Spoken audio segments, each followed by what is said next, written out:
Over the hill, Grahamstown, Baintown, from everywhere they're coming. They're the people's choice, the Saxon superstars.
Hello? Who's in the morning? Bruce!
Yeah, yo, Jordan, let's finish it.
280,000, and I separated from him because he said that he was taking that to the prime minister.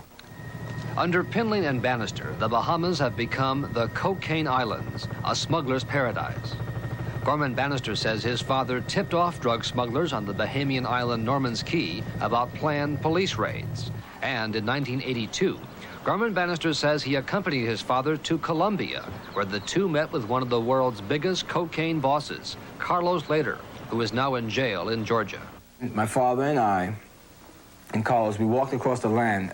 Gorman Bannister says Later told his father about an unsuccessful attempt to kill a member of the Bahamian parliament, Norman Solomon, whose car and house were firebombed when Solomon began investigating drug smuggling on Norman's Key.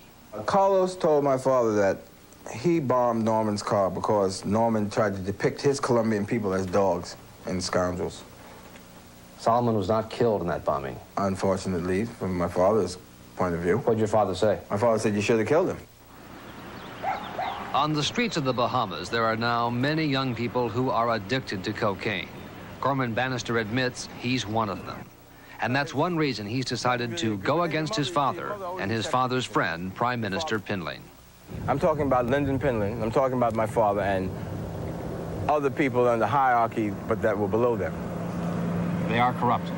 I would say so, yes. You know it as a fact? Yes. Are you prepared to talk about that to prosecutors in this country? If necessary, yes, because it's the truth. Even if you can't go back to your father, you can't go home? It's irrelevant. That'll always be my father, and I'll always love him. But it's time for the truth. Bannister's father and the Prime Minister have both denied all allegations of corruption. Hours after this interview, Gorman Bannister was placed under the protection of federal agents in Miami, and he is expected to be an important witness in a growing number of cases involving drugs and drug corruption in the Bahamas. Brian Ross, NBC News, Miami.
Thank you to all of my special producers out there, letting us know that there's no sound. Thank you all for joining us and being with us during this special season.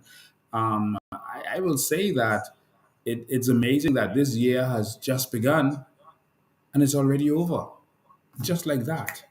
Um, the year is gone. And so time is flying. It is officially only 3 years and 9 months away from the next election. 3 years and 9 months away from the next election. My Lord. I hope you all are ready. I hope you all are ready. But hopefully the next election can come much sooner, like maybe, say, January. But I guess that's just wishful thinking. But hopefully it can happen. And so we have a lot of work to do. We have a lot of structuring to do. And we have a short period of time to do it. And that's why the Coalition of Independence has not taken a break since election. And we're going to continue to keep moving and keep structuring. All right. So thank you all so much for being here. We got a lot to talk about tonight on this night. It's serious. But before I get started, of course, we're going to talk about some stuff with FTX because we're not playing with the government on this. We want the government to know that we are not going to sit down and allow corruption to continue in this country. We're going to stand up against it. And we're also going to talk a little bit more about what's going on in Grand Bahama. Got some stuff that's going to interest you. Every single Grand Bahamian is a millionaire. Every single Grand Bahamian is a millionaire. We're going to get to that in a little bit. All right. But first, I just want to say some things. I just want to say a special happy birthday to my firstborn begotten son. I got lots and lots of kids out there adopted, but I just want to say a special happy birthday to my firstborn begotten son. Um, and he is my firstborn, and I love him, and I just want him to know that, wow, you're turning 14. 14 years ago, he was born. That's a picture when he was born, of course. Um, 14 years old today. Happy birthday to my son. He's also Lincoln. Happy birthday to you. And God bless you. We love you, and we love you always.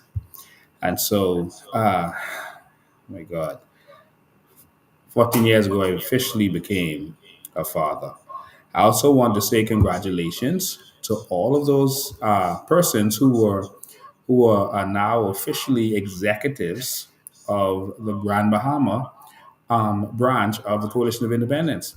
And of course, this is some of them right here on the night that they were elected, and they are Grand Bahamians from all walks of life. There's professionals, there's engineers, there's teachers, there's black people, there's white people, there's managers, people from all walks of life. I was pleased to see the Grand Bahamians that came forward and who are ready to take this country to the next level. Ladies and gentlemen, the war to save our country officially begins. Let me repeat: the war to save our country officially begins. Just want you to know that. And so we got a couple of things we got to deal with today, but I'm going to start. Let me see. Grand Bahama, FTX, Grand Bahama, FTX. I think we're going to go with FTX. We're going to start here. We're going to start with the corruption that has rocked the world. The corruption that has rocked the world. Rocked the world. All right. And that is the situation between the Bahamian government and FTX. I am warning the Bahamas. It is not advantageous to us to cover up for corrupt politicians. I gave an example before. If a bank manager is stealing from the bank, it may make sense to some people in the hierarchy of the bank to say, we better cover this up or people won't trust us with their money. They're going to say that, their money is being stolen. So we better cover this up and keep this quiet. And that seems to be the stance that some people, particularly the government and some people in the financial industry, are taking. That we gotta protect, Bravedom reputation because we gotta protect the reputation of the financial industry. The problem is, while you think you're protecting, no one in the international community believes that the government is not culpable. We already have a tarnished reputation as it relates to certain things. And so for us to sit down and think that we must protect Brave, Davis, Allison, Maynard, Jerome Fitzgerald, et cetera, because we need to protect the reputation of the country, I think that the bank would make more sense to fire and send that manager to jail. And then the people will trust the bank, knowing that people steal, but even if they do, this bank is going to deal with them. So we could trust this bank. They're not going to cover it up. And so a lot of people around the world are saying that the Bahamas, corrupt place. And you've seen all the videos. You've been watching all the newscasts, et cetera, et cetera. The way they're talking about our country, we have serious reputational damage. And we're going to fix that by certain confessions. At this point, I'm going to say to all of you listening to this and watching this, the Prime Minister has not had a press conference on this, which he should have. This is a major issue that affects the whole entire world. The whole entire world.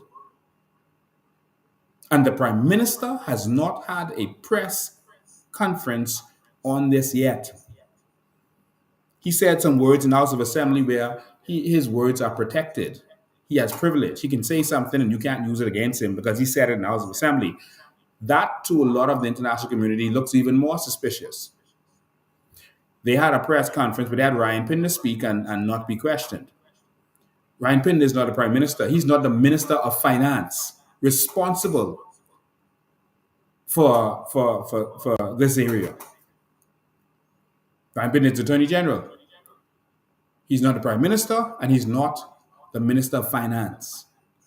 And so we have yet to hear from the prime minister in a press conference where he can be questioned on this. And the international community is looking at that sideways. I can assure you of that. This is a problem. I've been talking to the international community. A lot of them have been questioning me. A lot of them have been calling me to assist with investigations, to provide certain documents. The international community is in an uproar with the Bahamas over this. Now, let me make this clear for all of you watching this. Let me say this to Alison Maynard. When you were questioned, you sideswiped and refused to answer. Alison Maynard, we're giving you 2 good days. You have until Tuesday to let the Bahamian public know your involvement with FTX. The Coalition of Independence is giving you 2 good days to speak up and say exactly what is going on with your involvement, the involvement of your law firm as it relates to FTX. After that, we're going to unleash the dragons. We're going to bring in some help.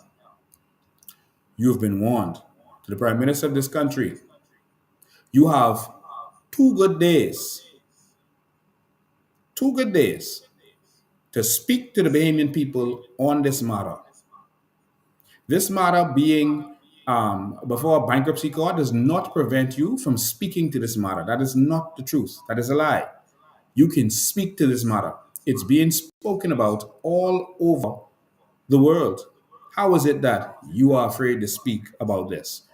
Prime Minister Philip Brave Davis, you have 2 days to address the Bahamian public or declare war on corruption in this country. You're going to see an escalation like you've never seen before.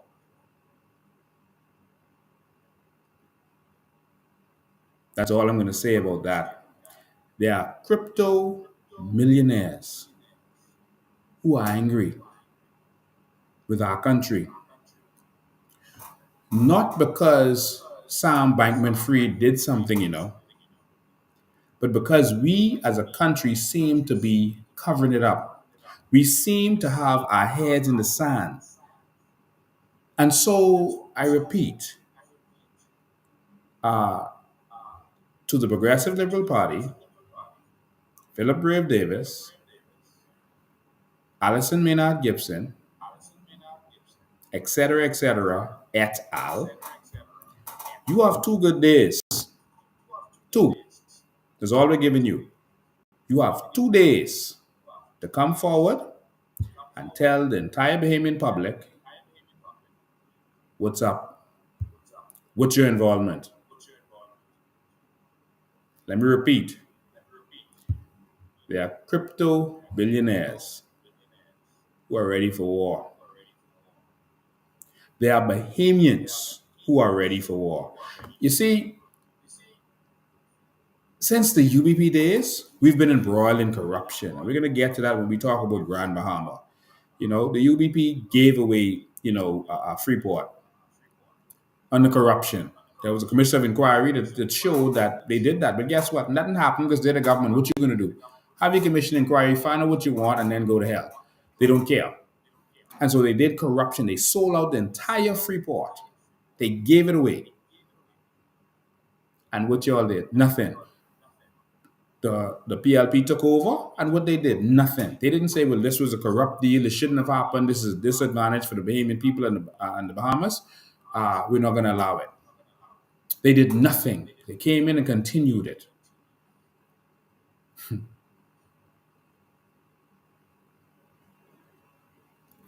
Bahamians, it's time for us to stand up against the sick and evil corruption that has been going on. I repeat, we give this government 2 days. That's until Tuesday night to do what is right. 2 days. I think they've had enough time. They seem to think that it's going to help us by just not talking about it and it's going to go away. This one is not going to go away just like that. Bahamians, this is our chance to get some help to fight the corruption that's been going on. As for Bahamians who have been defending the apparent complicitness of this government in whatever is going on, or the failures or neglect, whatever it is, of this government, what's been going on, let me tell you something. Every election, they do this. They get rich and you get nothing. They get rich and you get nothing. That's what happened every election cycle. These same people are benefiting, and then they tell you, just defend us, just back us up. Use a PLP, right? Defend your leader. Defend your MP. While they're getting rich and you get nothing. Was this allowed to continue? If our Lord and Savior didn't step in, they'd have been making crazy money. We have documents to show that all of those properties that were used for money laundering by FTX, the lawyer for them was Allison Maynard's law firm. We give you 2 days, and then you're going to see the real power of the COI. A new group of Bahamians, a different type of Bahamian who's not going to put up with this anymore. Game is over. Y'all are going to do what's right for the Bahamian people. Y'all are going to do what's right, or y'all are going to get dealt with. And so, again, I declare war on the corruption of this government. I declare war. And so, 2 good days, and this week, we are going to give our corrupt officials a Christmas present like they've never seen. So I just want to say a Merry Christmas to everybody except the Progressive Liberal Party. It's time to do what's right. It's time to stand up. As a Bahamian people, it's time to end the corruption. It's simple as that. There's not one day that passes that the Bahamas is not being dragged through the mud.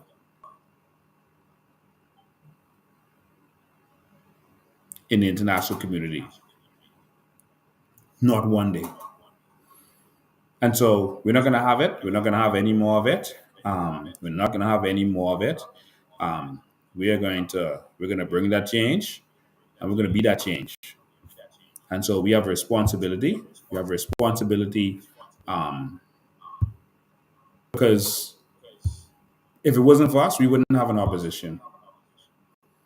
I heard Michael Pintard make a disgusting remark to the international community that they should look at themselves first. They give examples of Bernie Madoff, etc.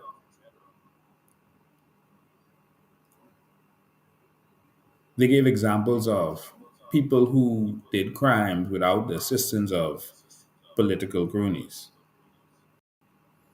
And wasn't covered up by the government when it was exposed. The government didn't pretend to know that they didn't know what was going on. They got dealt with. But the F&M is no different than the PLP. And this is why we need change. All right? And so I just wanted to spend this time and make it clear that that winter is coming. Winter is coming. And an army is coming from the north to help the Bahamian people who are tired of corruption, who are tired of our country being embarrassed left, right, and center, to fight. It's time to fight, y'all. For once, we could shift from a country where the politicians do corruption every term, make themselves rich, and then turn it over to the other party so that they could spend the next 5 years enjoying their money until it's time for them to come back. And all this time we get nothing. It's time. It's time. All right. So I just wanted to make that abundantly clear to you.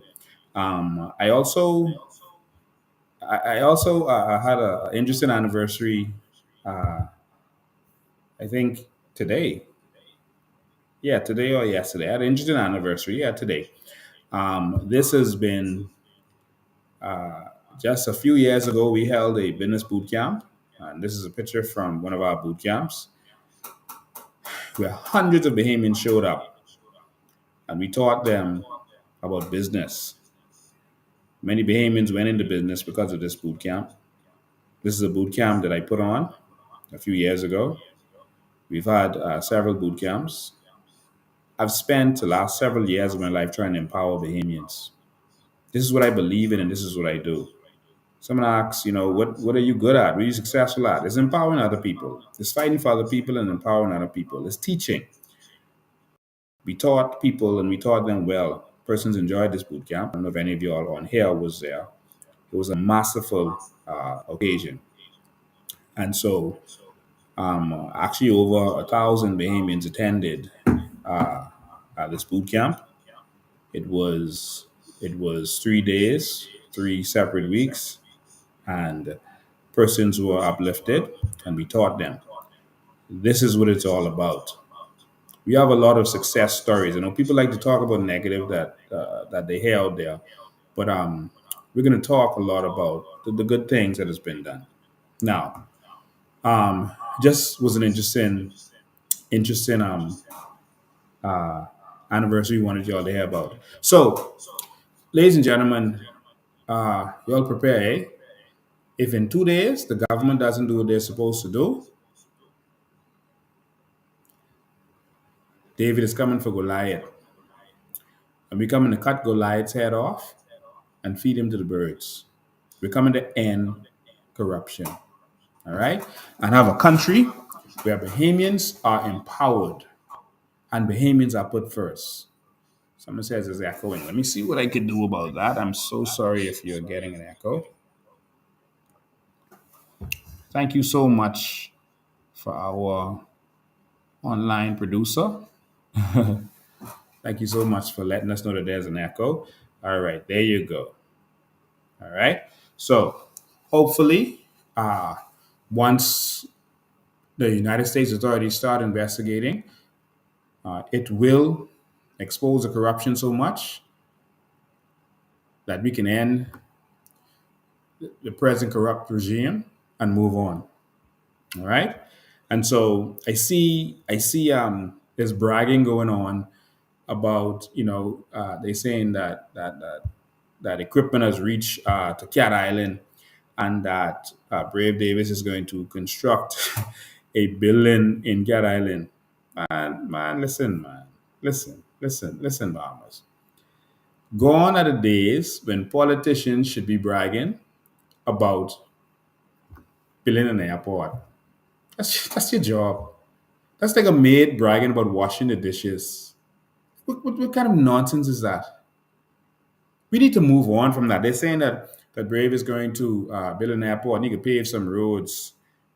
Like, we still bragging about paving roads?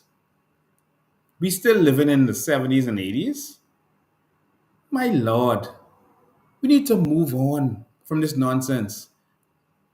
I mean, y'all serious? Y'all gonna brag about Brave saying he ain't gonna do an airport when he's been the Minister of Works, when he has been the Member of Parliament for Cat Island since 1987, and only now because he's been embarrassed so much he realized he have to do something, and so he chooses to build an airport and pave some road. The roads in Cat Island been paved before. There is nothing new. But we should not be bragging about paving roads, fixing potholes. I mean, we bragging on that. I see they're saying, I saw one video where they're saying that Leslie Miller did some cleanup, cleaning up garbage in her constituency this weekend. Like you want praise for that? My Lord. No, thank you. All right? Do your job. Do your job. Jesus. If the maid mopped the floor, should we have a big celebration? Say, boy, that's a good maid. Eh? She mopped the floor. My maid mopped the floor. Man, I love this maid. What? From 1987 to now, this is now 2023. You all count how much that years it is, and you all post that. And he just built one airport. And he wants to brag about that. Brave, you late. Still build the airport now. I ain't telling you stop. But you late. That ain't nothing to brag about. You need to just go hurry up, do that in secret, and just say, yeah, I failed, but I trying to make it up. I build the airport. I don't think you want praise for that. Jesus. We got to get it together. All right. So 2 good days, and then war. Remember me telling you all that. 2 good days, and then war. All right? Simple as that. They're going to see how powerful this little so-called third party is. Stay tuned, eh? So, ladies and gentlemen, I want to talk about Grand Bahama. I had the opportunity to go to Grand Bahama recently, and a video went viral of a gentleman basically telling me to get off land in Grand Bahama, telling a Bahamian that they're trespassing on land in Grand Bahama. Our land. That was our crown land. All right. And somehow it turned over to some other people. I don't know how that works, but that was our land. So that was interesting to see the attitude of this gentleman. That was most interesting about it. He behaved like someone told him that once you're a foreigner in this country, you are king, and no Bahamian could question you or have nothing to say to you. It's like someone told them, listen, whenever you see black Bahamians, you talk down to them because this land belongs to foreigners. And as long as you're a foreigner in this country, you have all the say and all the rights. That's how he, that's how his posture was. That's how he behaved. But I just want this gentleman to know that you're a guest in this country. And while we let you beat up your gum because we wanted the Bahamian people to see your attitude, you're a guest in this country. I don't care how much money you're making in this country, you're making that because of us. And you should be grateful.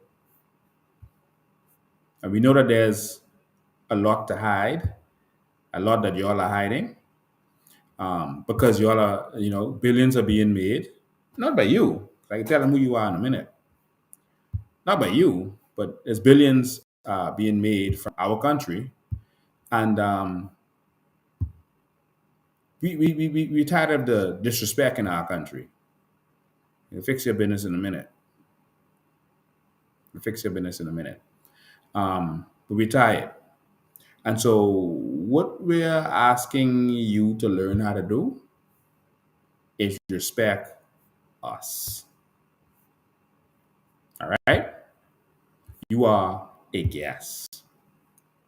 And you came here in a way that you should not have come here.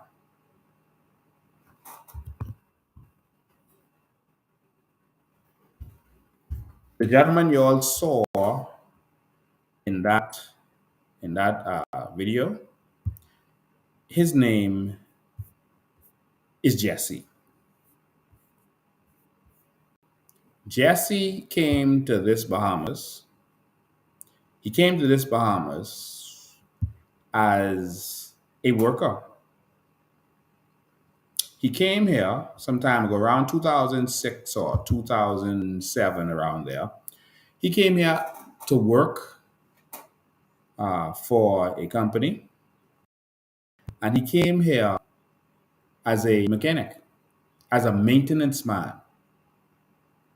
There were four other persons working in that yard who were qualified, but they hired him and made him a maintenance manager. He had no special skills, none whatsoever. His name is Jesse Lee.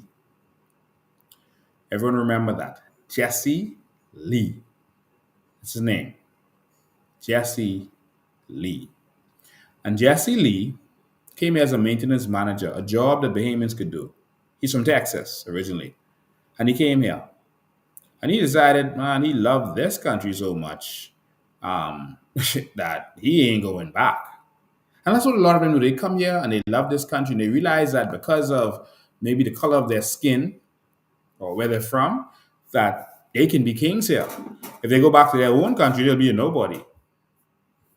So maybe in Texas, he was a nobody, but in the Bahamas, they treat him, special.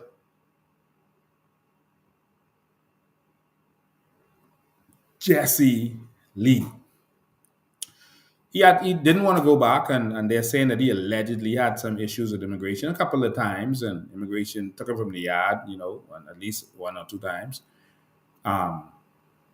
And he decided he wanted to stay. And he found a way to stay. He found a Bahamian woman to marry. Smart move. He found a Bahamian woman to marry, and that allowed him to stay here.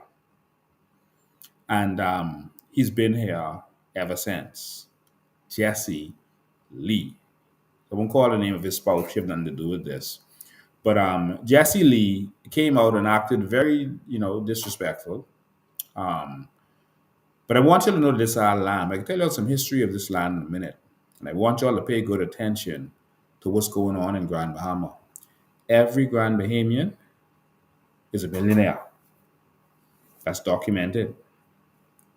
That's in writing. I can tell you how in a minute.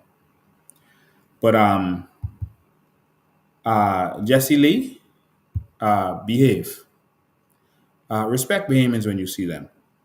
All right? Respect Bahamians when you see them. Because everything you have is because of us. We gave you that.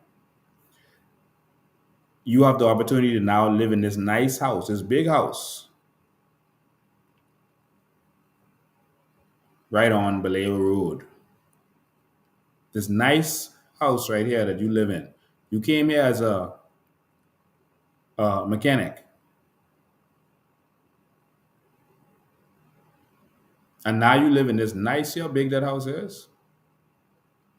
When there were many Bahamians who should be living in that nice house because they were qualified. And he came and never left. It's Jesse House right there.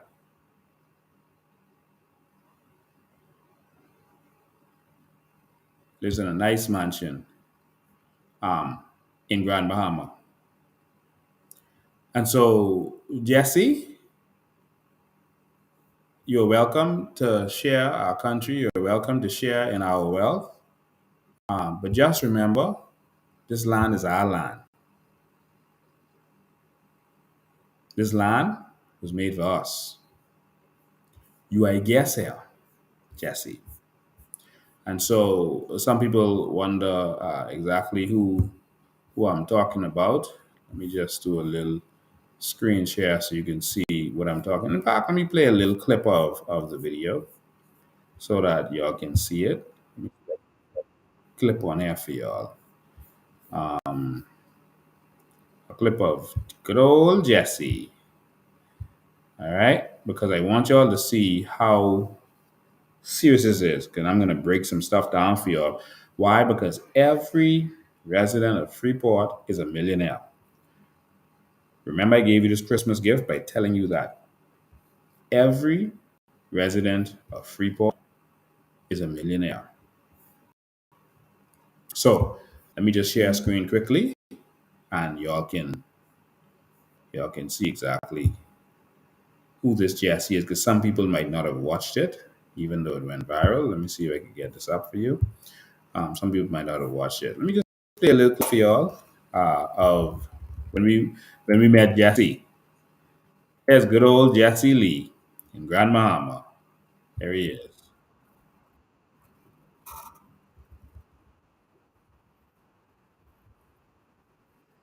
There's Jesse. Jesse came like he came to knock us down.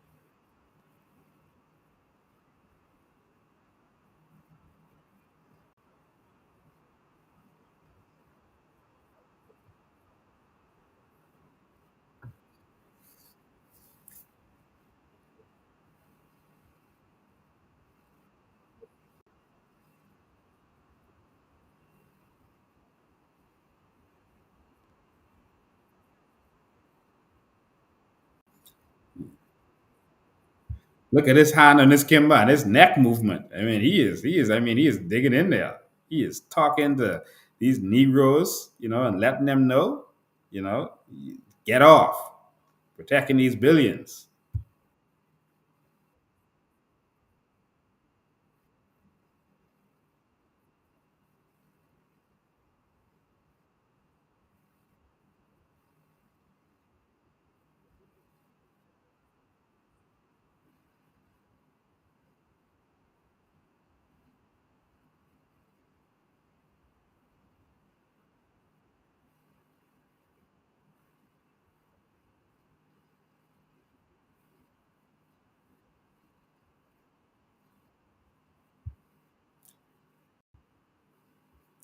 So I just wanted you to see that big ocean right in the background. Oh man, I went back too much.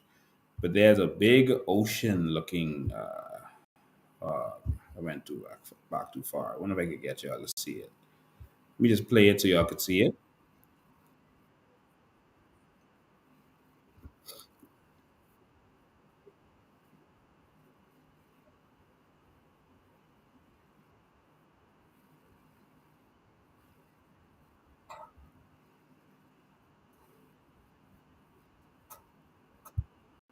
Right there. All of this is water, and you see that water is very black. And I can show you the depth of the water. Deep water is black. Shallow water is light blue. This is deep. That's how deep this dredging is. I'm going to show you some stuff tonight that's going to blow your mind. All right. Let's go into a little bit of stuff. All right. Let's go into a little bit of stuff. Let me stop this so we can get to what we have to get to. I can't get to everything tonight, but we'll get to as much as we can get to because I want you to understand that this country is a very, very wealthy nation. This country is wealthy beyond belief. And for years and years, they've been lying to you. They've been keeping certain things secret, Bahamas. And all we want to do is reveal this so that you will know the truth. What he was protecting, this is some footage that we got of it. So this is a part of it. We're going to show you more of it, but this is a part of it of what he is protecting. They have dug and dredged so deep that it is mind blowing. They have dug deep into this. And so the the actual area is here in this picture. To the top, you see those two black bodies of water? That is so big. I'm going to go to Google Earth now so you can get an actual picture of what they've been doing. All right, I'm going to go to Google Earth. Every, but every resident of Freeport is a millionaire. Remember, I told you those words. Remember, I told you those words. They could always tell you Lincoln selling dreams, but they have never once been able to say he is lying, he is wrong because of such and such. They just go quiet. Say, what? Let's just hope people don't catch on and hope they don't listen to him. Let's block him in the media, block him on social media, so people don't catch on. Because Bahamians, let's just start saying PLP, F&M, and our people just come with us. They ain't jack for Lincoln. We keep them poor, keep them broke, keep them destitute. And so, let me pull up Google Earth. Just give me a minute to pull it up. There we go. There we go. You pull up Grand Bahama, and then I'll let you see it. Hang me tonight, because this is my last official live for the year. All right, y'all just hang with me. All right, hang with me. I wanted to end this by showing Bahamians how wealthy we are. It's important. Let me share my screen. Share my screen. We show you what these people are protecting in our country. It's Grand Bahama. I'm zooming in. This is Grand Bahama Airport. So in the airport zone, just east of the airport, it's the East Airport Zone, right next to it. So this is the airport, and this is where they're dredging and digging. All right. Now, this is the area where they're dredging all of this. This whole area right here. And as you can see, this is blue. This is extremely deep. You see the water around it is light blue, and that's so you can tell how deep it is. This is extremely deep. And so let me just do something. I'm just gonna get a general area. All right. I'm not gonna count this. I'm just gonna count it right here and show you how much acres this is. These fellas live in. I'm gonna count all around here. All right. So here, I'm gonna go down to here. Let me go across here. Let me miss some of it. Let me just go here. Here. Oh no, I did something wrong. Anyway, this is an estimate, so I'm gonna miss some of it. Right? Yeah. There. I'll go to the top. I won't count that. I counted this before. This is about 5 acres, just this right here. All right. So we're looking at about 100. And so this part is left off, which is probably about 3 acres or so right there. But we're looking at over 140 acres. 140 acres. All right. Just this area here where they're dredging. So I didn't count this. This is another about 5 acres. Yeah, I didn't count this. All right. So that might take it up close to 150 acres. So let's just estimate about 150 acres. This is an estimate. 150 acres, they've been dredging this right here. And we believe that this is hundreds of feet deep. Hundreds of feet deep. Hundreds. And so, to put this in perspective for you, the entire South Beach subdivision, that's from where the police station is, by Zion Road, going all the way south, all those houses in the back of South Beach, that whole huge area, that's about 130 acres. The whole of South Beach area. That's about 130 acres. This that they're dredging, so imagine the whole of South Beach, all that when you drive through Zion Boulevard, everything to the south of that, going south, heading towards South Beach, the canals, etc. All that area, that's about 130 or so acres. Imagine all of that is a big blue ocean. Like this, that they dig out. Do you know how? So Lake Kalani, not Kalani, Lake Cunningham, that's on the airport road. You see how long it takes you to drive past that lake? That's about this. All right? Similar acreage. You see how long it takes you to drive past? Like, imagine someone dredge all of that, but actually deep, 200-300 feet deep. That's how much trillions of dollars worth of aggregate that they are getting from within our country. Trillions of dollars worth of our aggregate over the years. Trillions. And this is what has been happening.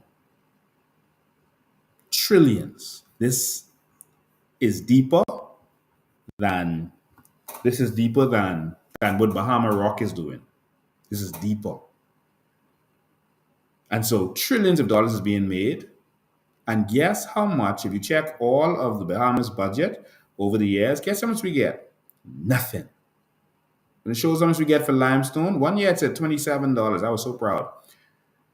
But we get nothing for the limestone that is mined. And this is one site. There are several sites that they are mining at the same time.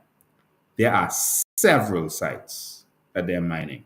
This is just one of them. So I want you to pay attention to, if you look closely, if you take a close look, I don't know how much I have to zoom in for you all to see this good on your device. They've already started cutting out here, look at along the line, to do another big one that's even wider, that is wide as the two of them put together. See? They've already started, look like they've started work here to cut here. You can see this isn't natural and organic like the rest of these. This looks like man-made cuts. Here, that's cut at an angle right here. Getting ready to cut more. And what I need to understand is that this area is filled with mangroves. And so while we have all these environmentalists, talking and kicking up pine trees and this and that, this area is filled with mangroves. And how they do this is they cover the area with fill, and then they drill holes 80 feet deep, 16 feet apart. Holes that are 80 feet deep and 16 feet apart. And then they blow it up to break up the area. So they destroy the mangroves. So all the mangroves that was in this area was destroyed. They destroy the mangroves and they break it up and they do explosion. Those explosions were destroying the seabed. Sorry, not the seabed, the underground caves. We have limestone kind of caves that are underwater, and it is the water table. And that is how the water flowed. And that is why you're having a lot of floods in Grand Bahama now, because they have crushed these underwater caves because of all of the explosions, and the water has nowhere to go. And that's why Grand Bahama is flooding so much. All right? You can see the airport, which is right next door. See the airport right here. This the airport. This where they dredging. This where they blowing up.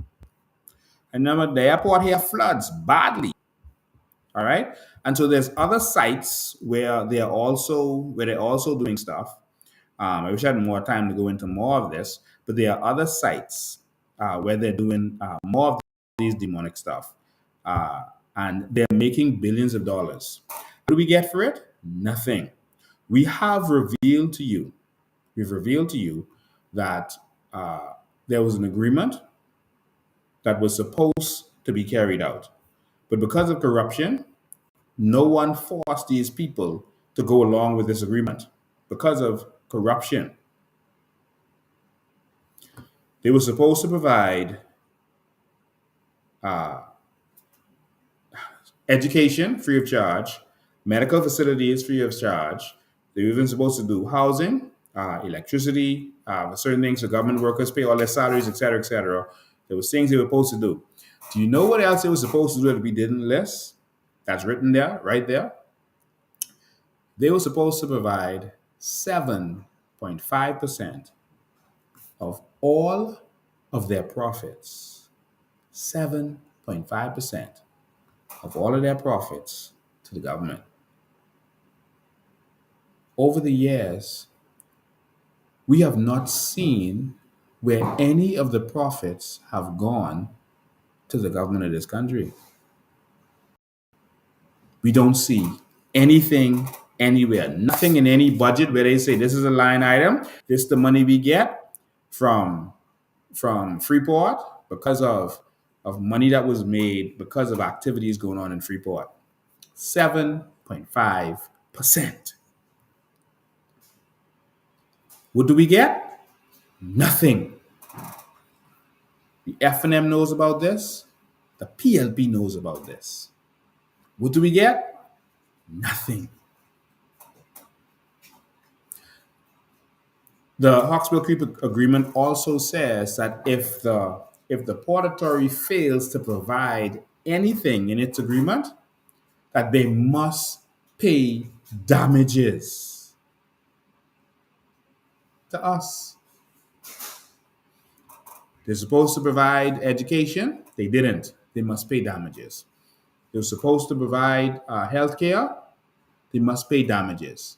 And that means anyone who did not get proper facilities or they couldn't get proper medical attention because there wasn't proper medical facilities, they may be culpable for damages. We got to make this make sense. So a lot of Bahamians may not be ready for this conversation. I'm sorry, I gotta do some extracurricular activity here in order to get this. I gotta get this device going. I'm sorry.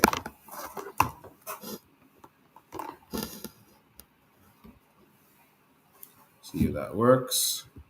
No, it did not. Okay. If this works. I'm sorry, we're trying to get power to this device. Doesn't seem to be cooperating, so just give me a second. I'm so sorry. See if that works. Nope, it's not working. Now that one should work.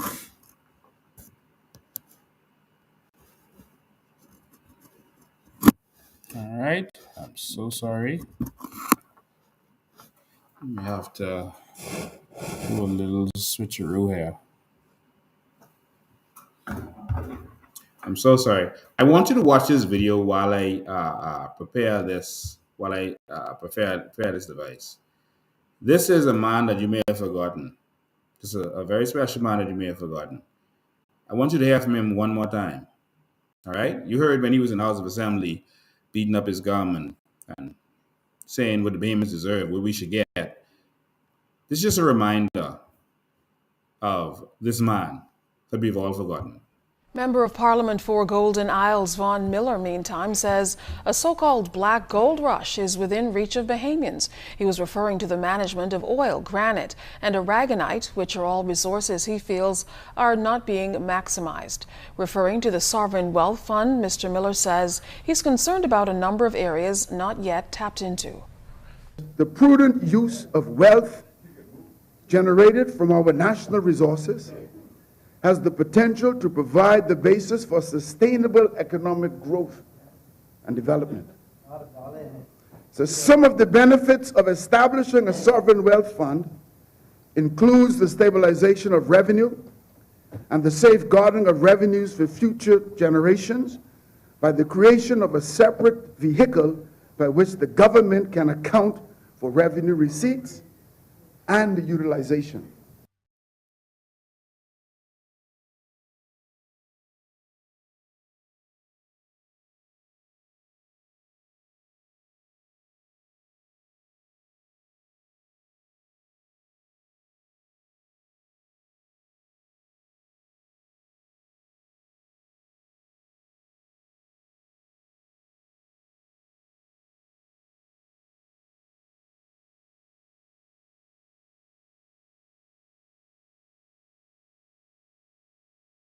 Limestone can be used to make other building materials, such as cement, mortar, and concrete. When limestone is crushed and heated with clay in a rotary kiln, cement is made. Cement can be mixed with sand and water to produce mortar, which is used to glue bricks together. Cement can also be mixed with sand, gravel, and water to produce concrete. Concrete, when hardened, is very strong. Pouring concrete onto steel bar structures creates reinforced concrete, which is even stronger. Limestone can even be crushed and used as an aggregate when paving roads. The term aggregate simply refers to crushed stones and minerals for construction or road building purposes. When limestone is heated with sand and sodium carbonate, certain types of glass can be made. Limestone can also be used to neutralize acidic waters and soil. This process is known as liming.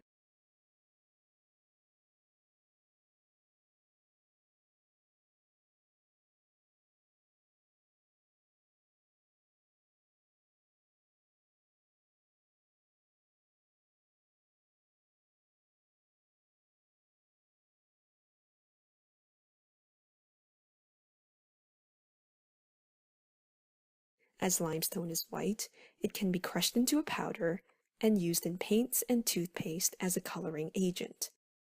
In summary, there are many real-life applications and usages for limestone.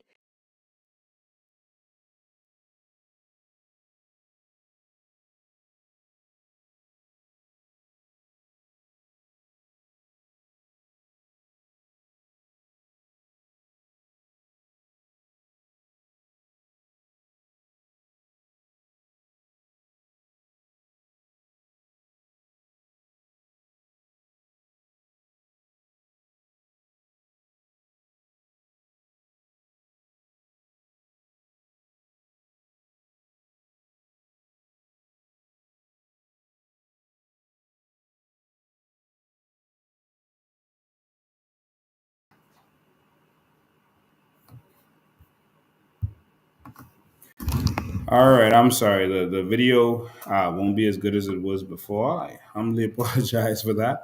But I had to make some changes. Um, I, I just want everyone to pay attention and to see. All right, I want everyone to pay attention to see how valuable this stuff is. They use limestone and sand, two of the things we have as the building blocks of the world. It is the building blocks of the world. Why is it that our government is not in this industry? Why is it that we have not tokenized this industry? How are we thinking? There's so much I wanted to show you tonight, but I can't because of time. Um, I can't because of time. Um, why is it that we're not thinking? Every Bahamian, every single Bahamian should be benefiting from our natural resources.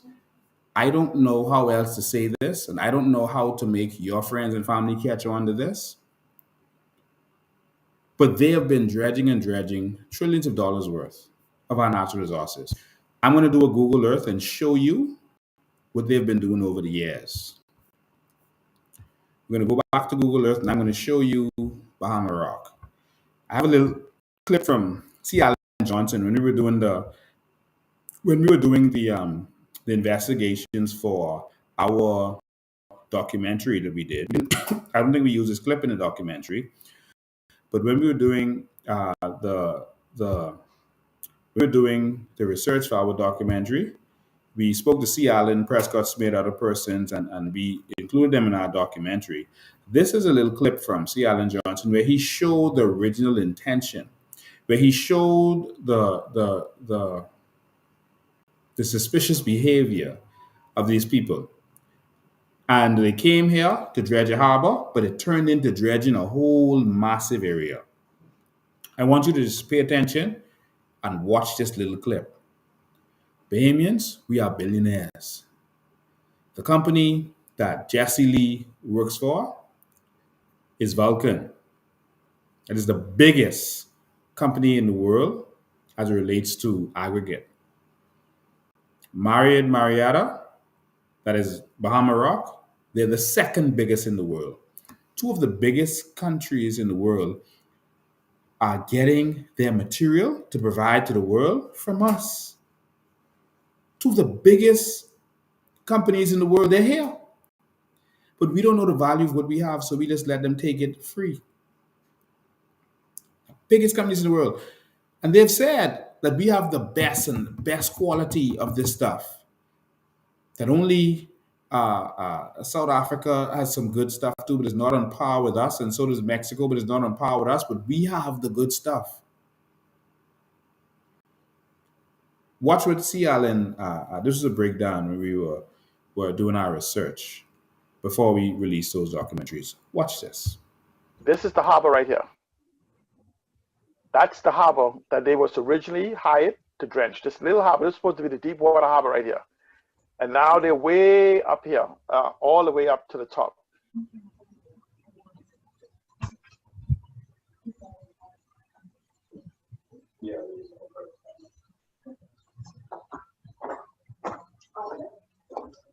Okay.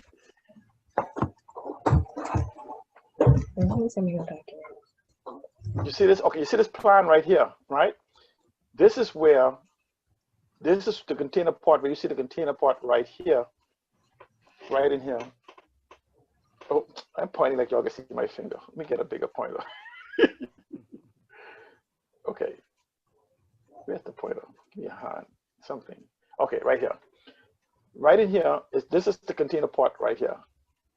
Okay, this here is where the ships park for the processing of the for the loading of the docks. This here is where this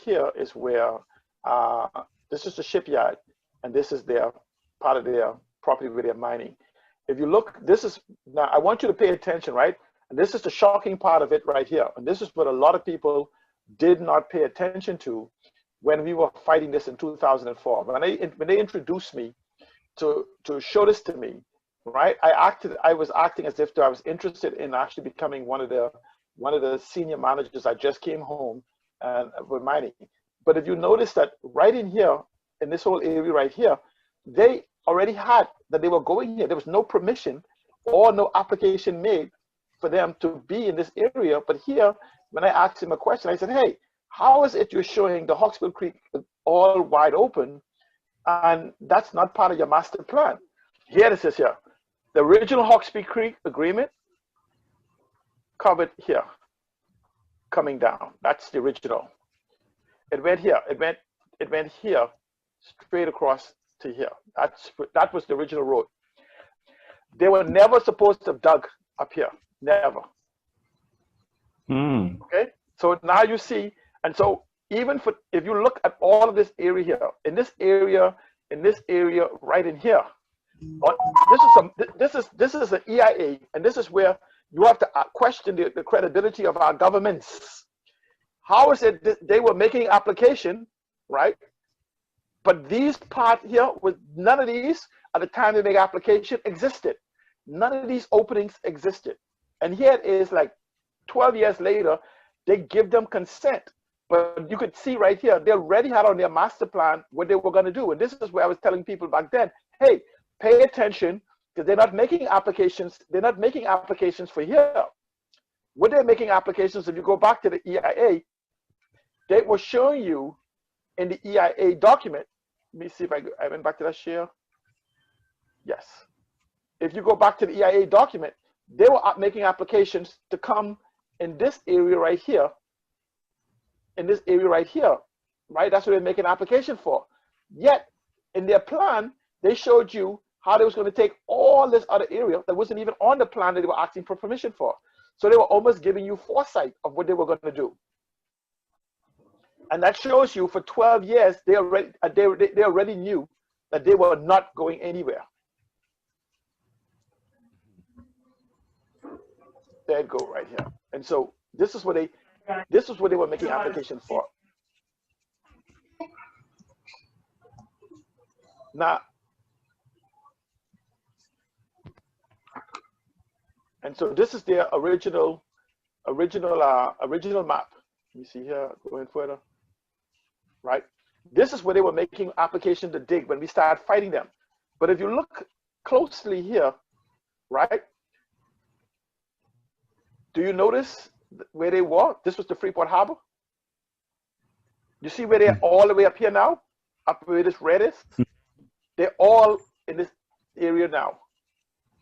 So imagine that they came for this, the Freeport Harbor, and now they have all of this. All of this already dug out. You see where they taking Freeport away? So I'm saying to you, what happens is slowly, like for instance, nobody after we had the fight from 2004 to 2006 to stop them from going to the other side of the road. Because let me go back to a map. Essentially, what they've never held another. Here's what they said: for any modification of the agreement requires a public meeting. They've never had another public meeting. See, this is what they came to do, according to the Hawksbill. See, so they've been. Remember, they keep saying, "Oh, they've been digging based on the Hawksbill Creek Agreement." Well, according to the Hawksbill Creek Agreement, it was only supposed to be.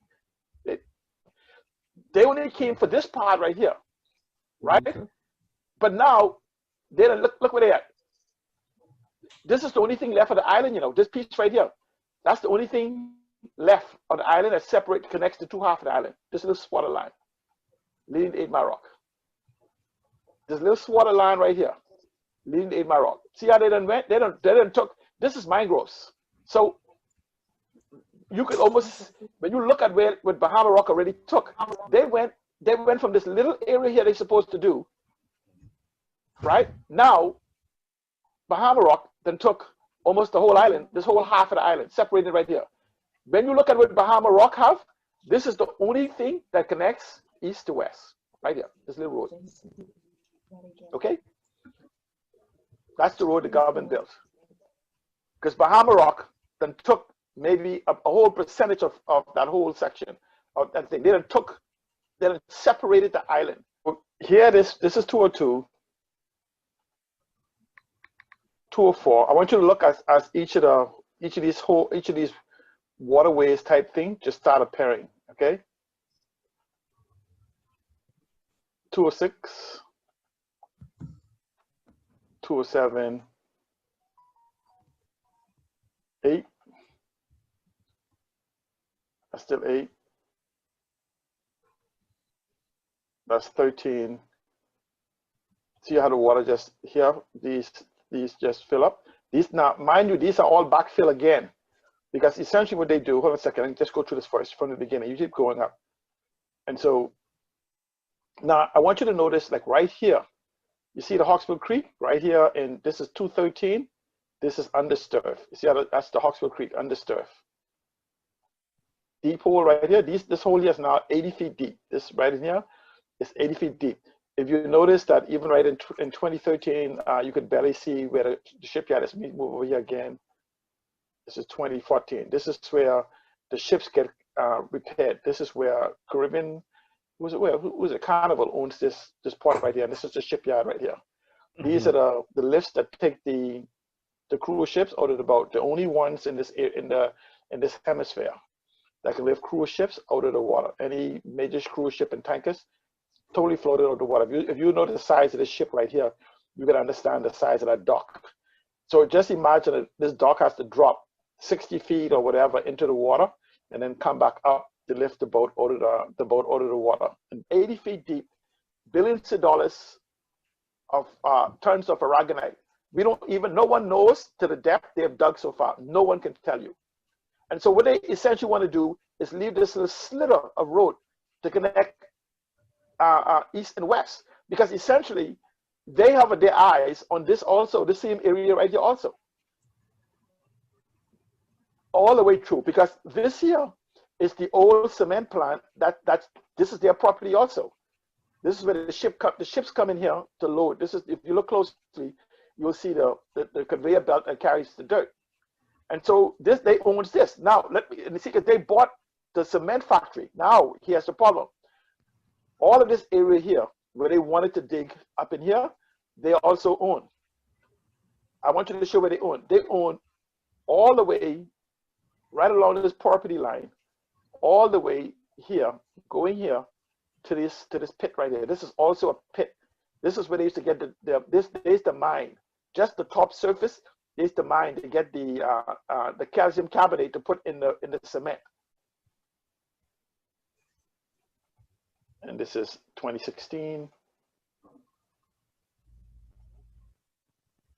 And so if you go back here to 2016, you'll notice this when Bahama Rock was given permission to begin digging here. Bahama Rock, let's go all the way to the forward, that's 2016. And so if you look over here in 2017, which is less than 3 years ago, you'll see where they begin to excavate right in here. You notice how they're excavating, and this is scarred up. And so they began the excavation of the dirt that's going out.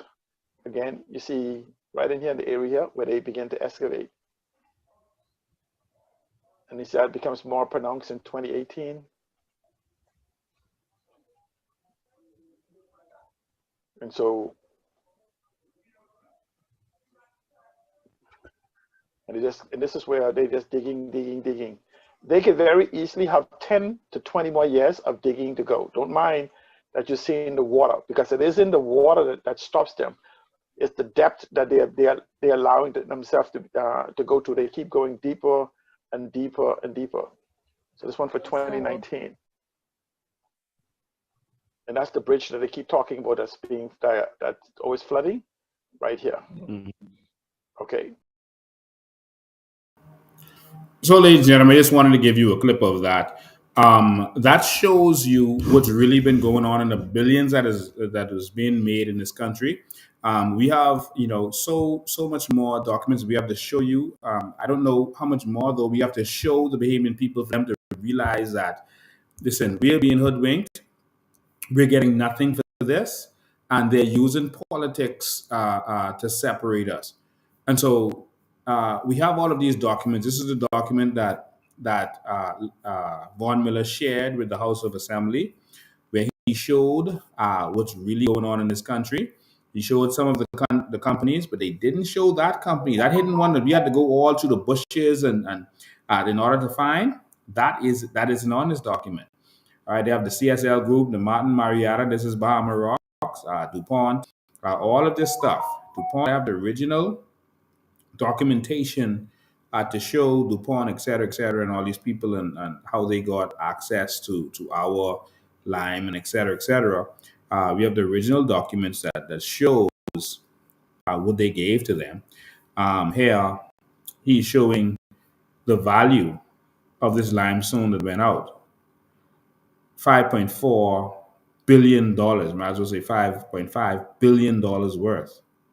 All right. And basically the ships that they went out on and how much the value, Bahamas Spirit, that's the biggest one, $3.7 billion. And so this is what is going on in this country. They show all this dragging that was going on. And this was Von Miller. He showed this. He tabled this in the House of Assembly. This is documented. All this research was done, and here they're showing where all of this limestone is going, all over the U.S. The ports all over the U.S. Look, the ports all over the U.S. Look, all the way there. You see, from Grand Bahama. See these ships going around, and from Grand Bahama. All right, and they're listing them.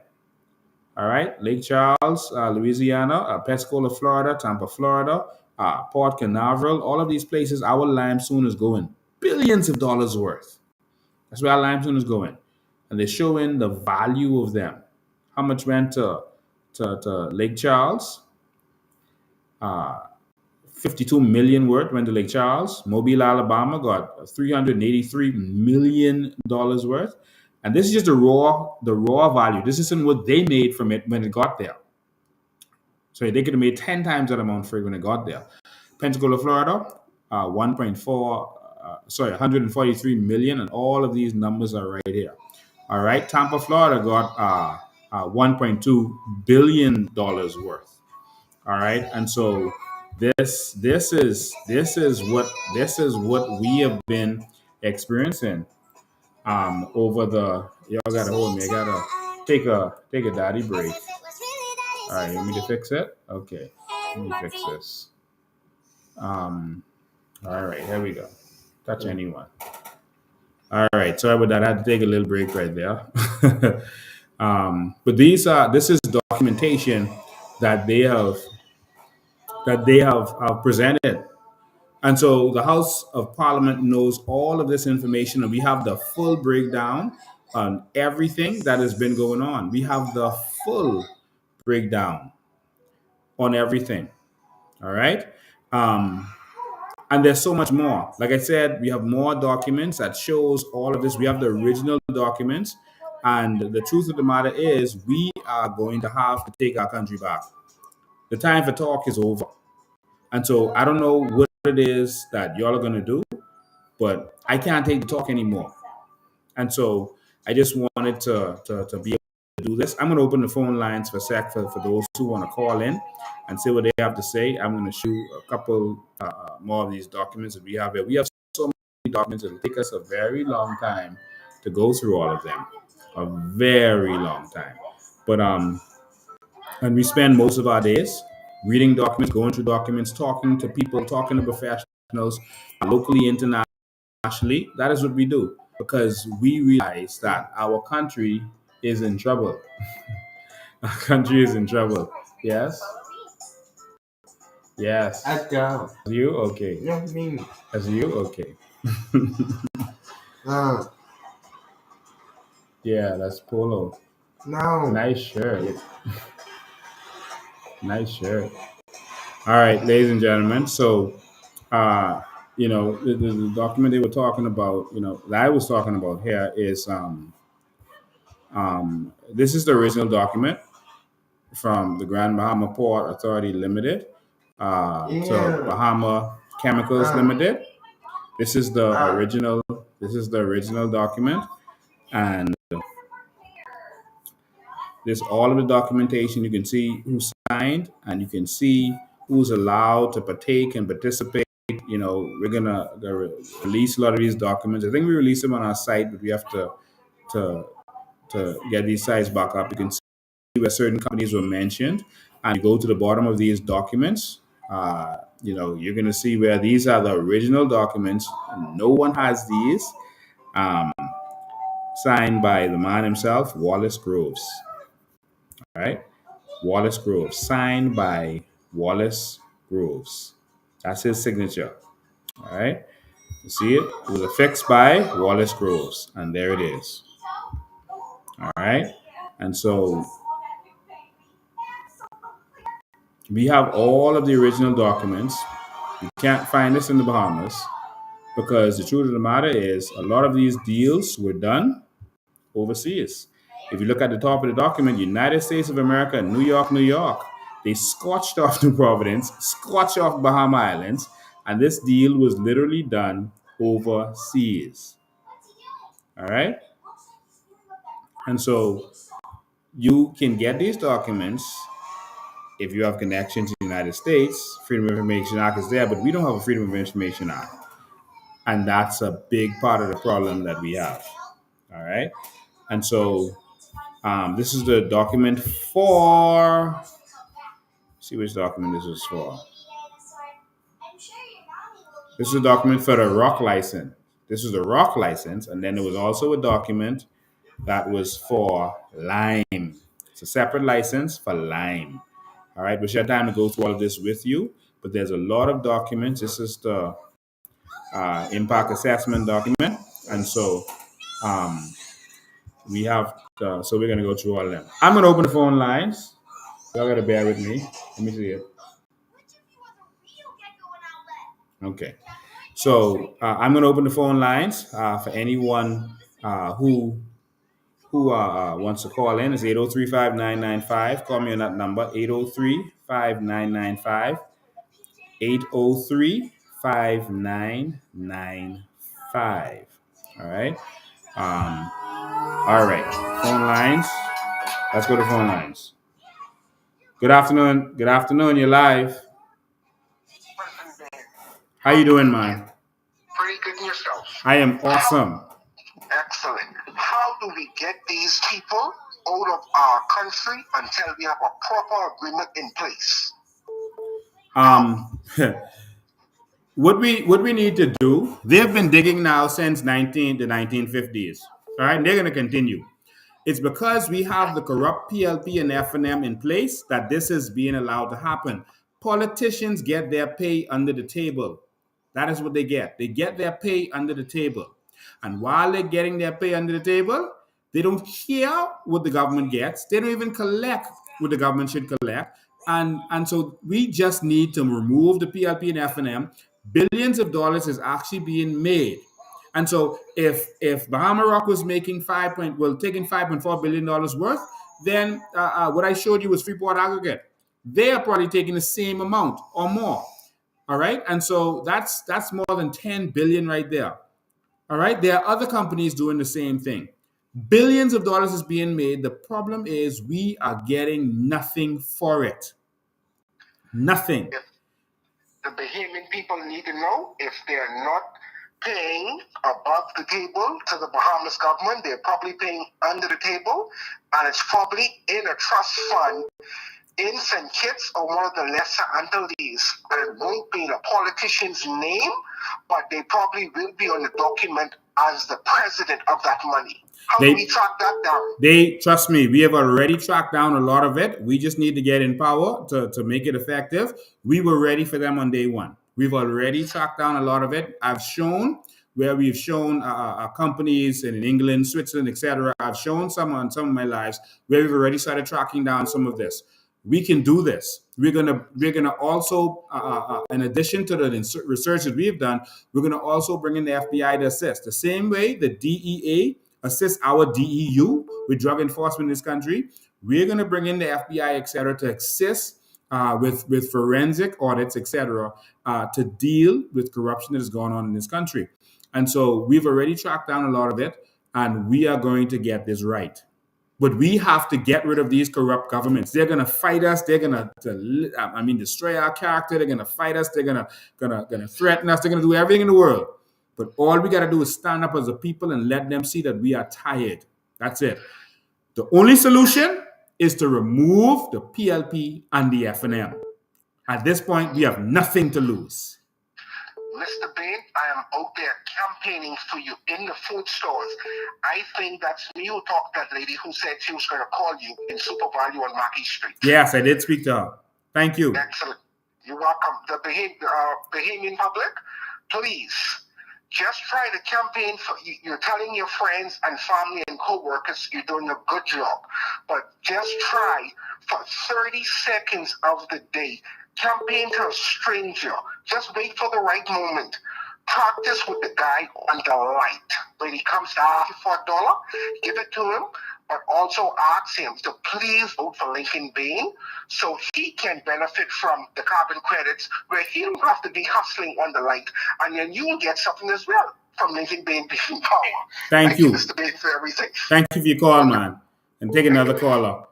All right. Thank you, man. Good afternoon, you're live. Good afternoon, you're live. Good night. Good night. Mr. Ben, how are you? I am awesome. How are you? Good. Keep a good job you're doing. Thank you. When you guys have an opportunity, I want you to look into OKX. Because OKX, I was looking at OKX to use them as a wallet. I was using FTX as my wallet. Mm-hmm. But they went down, so I've been looking around for a different wallet, and I came across OKX, and I put OKX into Trustpilot, and the amount of negative reviews OKX have of them taking people money, people putting their money up, they can't access it, all kind of stuff. So OKX, you got to look at OKX. OKX has come to the Bahamas also, and stay tuned. I know. And Allison Maynard's law firm was dealing with them also. And so stay tuned for the backlash from that. All right. Anything these PLPs are involved with, what's about to go down. Yeah, okay. All right. We're also looking into them. You can't say everything we're doing, but trust me, we are all over this. Yeah, man. All right. They need to be investigated. They don't have a good review at all. Some stuff about it to find this week. Just stay tuned. All right. And if there's a clarion call, make sure you're there. Okay. All right. Thank you. 803-5995 is the number. 803-5995 is the number. You can call us on WhatsApp or on regular call. Listen. I don't know what else to say. I don't know how much more proof we need to see that the PLP and the FNM got to go. I don't know what else you want me to do. Someone says they just want over 6 of the COI. Thank you so much. 803-5995 is the number. Call us in. Let them hear what you have to say. We gave the government 2 days to answer to the Bahamas and the world about their involvement with FTX. Other than that, we declare war, and we're going to escalate this to another level. All right? Like you've never seen. All right? So we give them 2 days. So we're going to go back to the phone lines. Good afternoon. You are live. Hello? Yes, you're live. Oh, good night. How you doing, Mr. Dan? I am awesome. That's great. Yeah, I was listening to your ad, you're doing a very, very good job, right? Thank you. But I want to ask you a question. I know you guys are very busy. You're in Grand Bahama and you're in Nassau, but Albuquerque, when are you going to give Albuquerque some attention, like, for the islands? Last time you would say you went to Hope Town, Yes. and I'm here on campaign of you every day. I spread the message to everyone I get in contact with every day. I have people in Grand Key asking me about you guys when you coming down there. You know? Yes. We are going to be there early in the new year. We're going to be there very early in the new year. We've already started making plans for that. We've already started having conversations. So we're going to be there early in the new year. We had to get Grand Bahamas set up and ready. Grand Bahamas is set up and ready. They're going to start doing what they have to do. And next we're going to go to Abaco. Sorry. And so Abaco is next on our agenda. We also got to get to Eleuthera. We got to touch into Bimini. A lot of people from Bimini are calling for us, and the Southern Islands are also calling for us. But Abaco is next on our agenda, getting our constituency branches set up there and paying a lot of attention to what's going on there. Abaco is the second jewel that is the key to the new Bahamas. And so we are definitely going to be there and take care of Abaco. Okay, that sounds very good. I have a lot of people meet you guys. All right, awesome. We'll be there soon, so just stay tuned to what's going on, okay? Okay, thank you. All right, thank you for your call. 803-5995 is the number. You can call, WhatsApp call or regular call, 803-5995. So you can give us a call there. We have a lot of work to do as a people. And like you said, they want us to come to Abaco, they want us to come to Eleuthera, etc. You got to fund the movement. You got to make this happen. We are doing more than any so-called third party has done in the history of this nation. And so we are rocking this nation. The government is responding to everything that we're doing. And they are in panic. They've never seen a movement like this, and they don't know what to do with us. And so it's going to take your funding. It's going to take your help. If you're a member, pay your membership dues.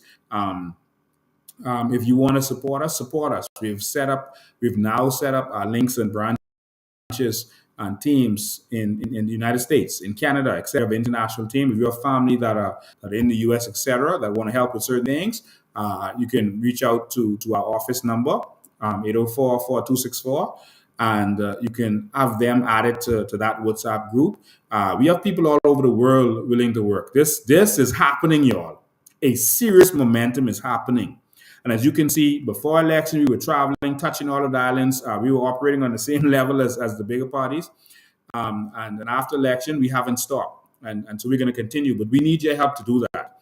And so in the same way that the PLP and the FNM are raising funds to do different things, we have to raise funds also. So if you believe, even if it's $1, even if it's $5, $10, do what you have to do. Help the movement. We're not going to just be able to do this on our own. If you believe in it, someone says, and I will be coming. Yes, we are.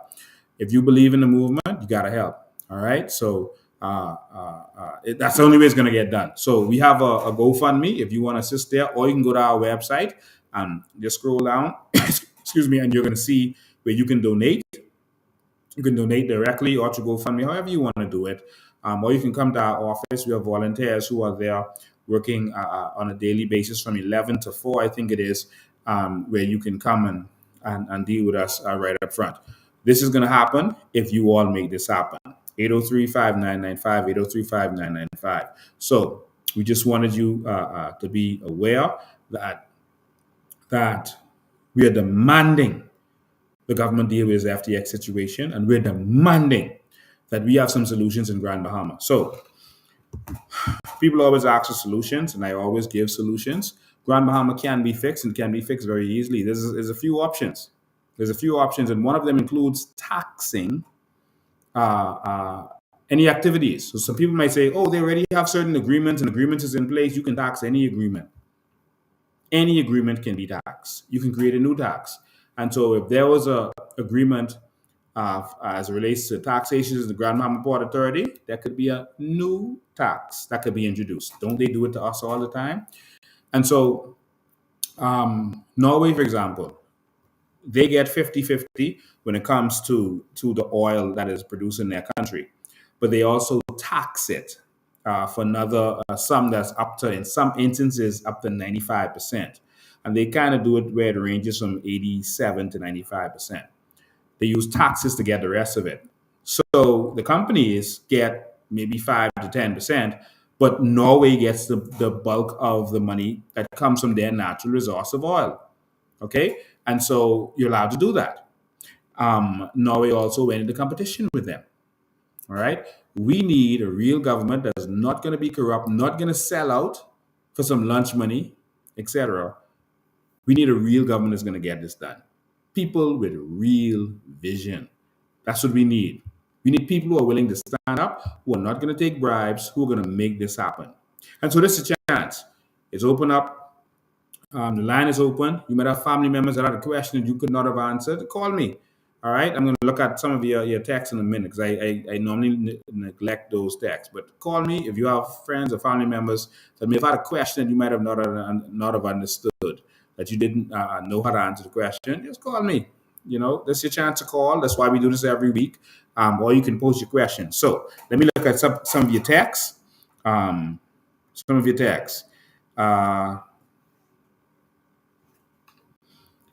Taxing any activities got on the Lincoln. They, as in the company, but foreigners got taxed, not the Bahamians. All right. So post some of your questions. I know it's a delay, so it's going to take a while for them to come up since I said that. If you have questions, stuff you don't understand, this is your chance. I'm always here, always able and willing to ask questions. All right. They put up the link there for SunCash. If you want to donate using your credit card to the COI, the link is right there right now. You can just click on that and you can use your credit card and you can donate to the Coalition of Independence right now. This thing takes effort. This thing is going to take money. Mr. Philip Days, where's the $9 billion in VAT money? Yes, there's $9 billion in VAT money. $9 billion. But instead of it going down, it went up. Let me show you something. They're robbing us, and they're telling you stuff like they're going to pay off the debt in order to allow us to be taxed to death. We need to move from being a country that depends on taxes to being a country that benefits from its natural resources. This is simple. And we have now moved into the digital era. We can actually digitize, tokenize our natural resources. We can tokenize and have a token with actual value. Actual value, not some imaginary thing like what FTX did. Tokens, real tokens with actual value of our natural resources, of our limestone, of our carbon credit, et cetera, et cetera. We can do this and make billions of dollars. Our debt could be paid like that. We could have tokens that is backed by our crown land. We could have tokens that is backed by our crown land. We could have tokens that we take, let's say 100,000, 200,000 acres of crown land. All right. We have over 300,000 acres of crown land in Grand Bahama. We could take 100,000 of that, give it a certain value. Let's say we give it a value of, say, 300,000. I had an interesting conversation with C. Allen Johnson about this today. Let's say you have a value of about 300,000 for 100 acres of crown land. Somebody do the math. How much is that? You take 100,000 acres of crown land, 100,000 acres, and you give it a value of 300,000 because of where it's located. Anyone put it in yet? Anyone? That's $30 billion. That's $30 billion, just like that, tokenized. And these tokens can be traded on the market. These tokens can have actual value. Just like that, you just raised $30 billion. Just like that.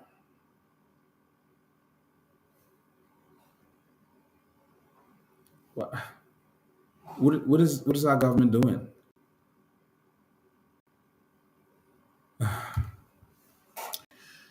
Go Lincoln, explain to us, when we win the election, how can we get our royalties or back pay? Will you negotiate their contracts? Remember, there's no contracts that are exclusive. All right. And so we're not worried about the back. We're worried about going forward. All right. A lot of the people, Wallace Groves, etc., the people who signed a lot of these documents are dead. Some of the banks that they dealt with don't even exist anymore. Some of these agreements were signed in the United States of America and signed with the governor, which means they signed with the Queen. Our agreements, since 1973, the Governor General don't sign, the Prime Minister signs, or some minister responsible signs. All right, and so it's a different situation now, and so we're going to get what belongs to us. All right, everything I can't say, but definitely from the day that we come into office, moving forward, we are going to benefit. And so where contracts cannot be renegotiated, then you're going to be taxed. It's simple as that. You can continue to dig, keep digging, have your fun, but we're going to get ours. We're going to get our royalty. We're going to make them an offer they can't refuse. I can't say it here and now, but we're going to make them an offer they can't refuse. I'm going to say this again. We are taking back the Port Authority. We are taking back Freeport. All right? That's ours. And we're taking it back. It went away from us because of corruption. It was stolen from us. We are going to benefit. All right? And so I'll leave that right there. So let me see if any more of your questions are here. Mrs. Land is power. Vision on steroids. Teach them, Lincoln. Thank you. See if any questions are here that I miss. You can't see them. I'm trying to go back and see if any are here. All right. And so we're going to do some things, but don't worry. Grand Bahama is safe. Every single Grand Bahamian is going to benefit from what's going on. They're going to benefit. Will the digging stop? No. Not right now. But we are going to benefit. Are we going to stop them? Are we going to take away from them? No. Just keep digging. Just like VAT was added to us, business didn't stop, but we had to start, paying our VAT. They're going to have to contribute to us. We get the royalties, and it goes to the Bahamian people. So, there's this talk about $3 trillion with a T worth of business that takes place in the Bahamas, worth of trade, not business, trade that happens in the Bahamas. $3 trillion. This is true. This is very true. Someone talked about it, I think Graham Reddiff said, talk about putting the VAT on it. No. We need VAT on it. We just need to tax it properly. All right? Tax it properly. And even if you get 1% of that, was 10% of 3 trillion. Anybody. 10% of 3 trillion. 10% of 1 trillion. Think about it. 10% of 1 trillion is 100 billion. 10% of 3 trillion is 300 billion. Wow.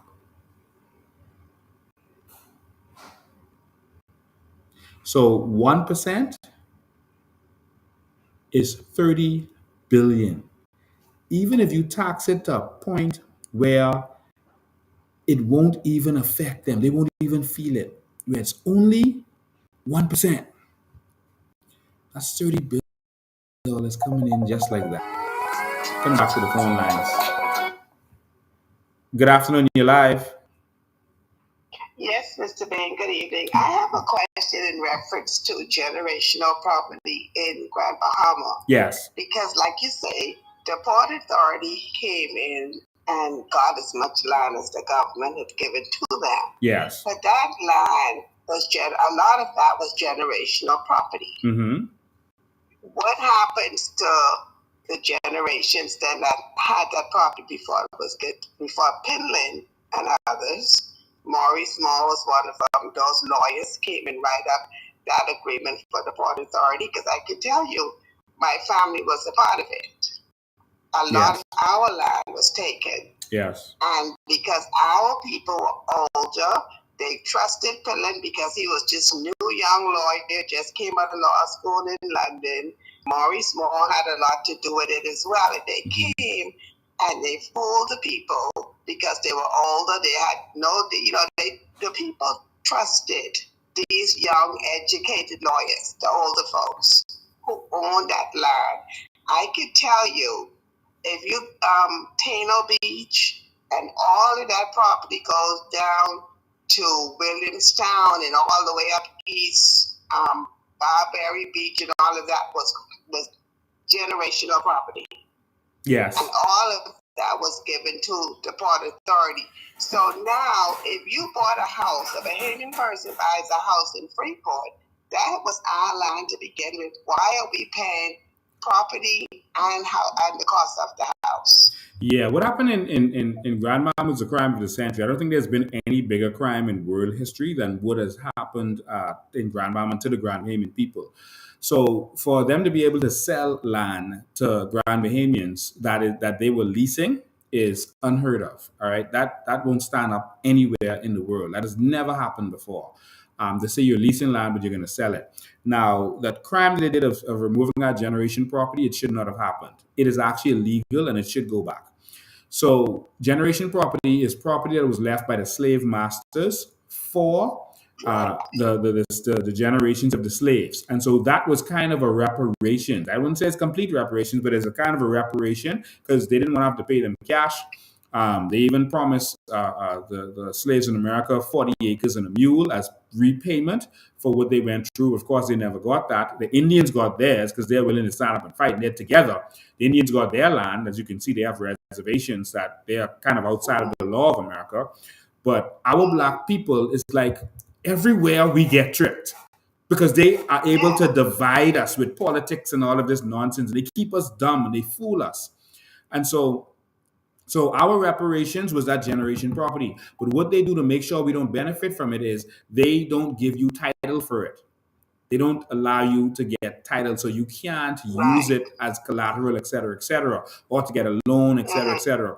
So that's what they do to keep us down.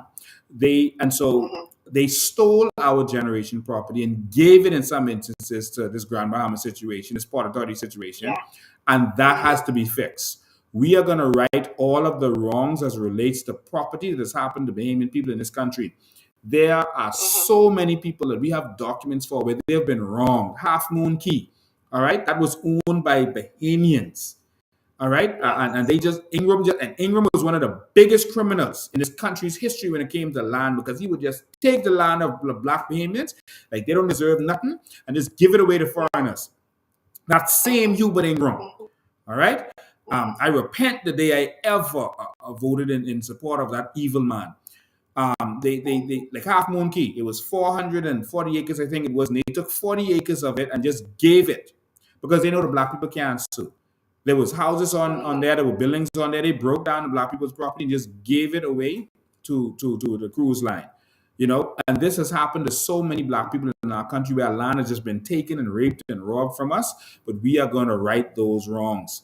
There are Bahamians that the king and the queen gave land to, and they took it from us.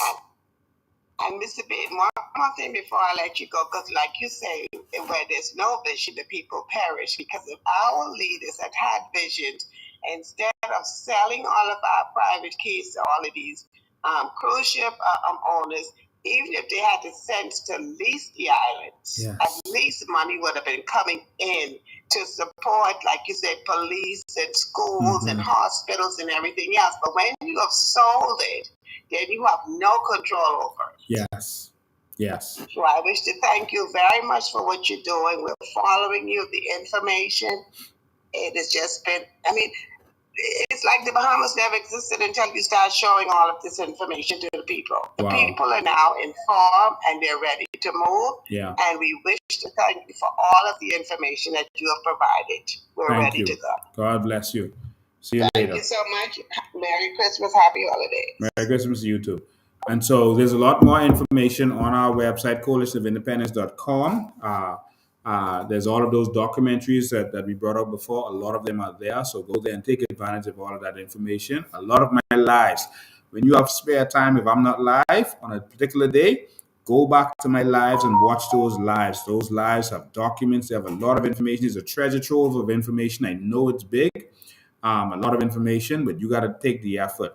I cannot share information in 10-minute intervals and 15-minute. This information is so vast, I cannot teach it in short videos.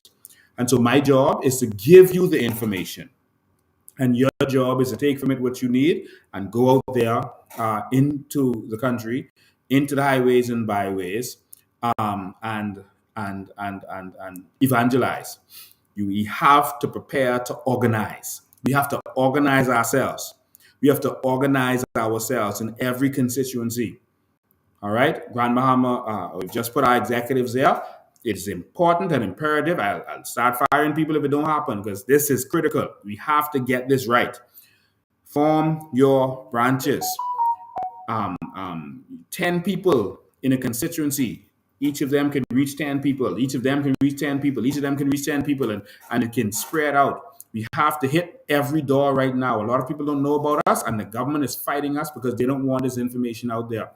We have to go out there and make this happen. It is important that we get our databases and start now. We have to rescue this country. We have to rescue this country. It is important. It is imperative. We must rescue this country. We must. There's some information I know, and sometimes you see me go quiet, and it's because there's some things I know that you don't know. There's no way in these short lives that I do that I can reveal all of the information that I have. There's no way.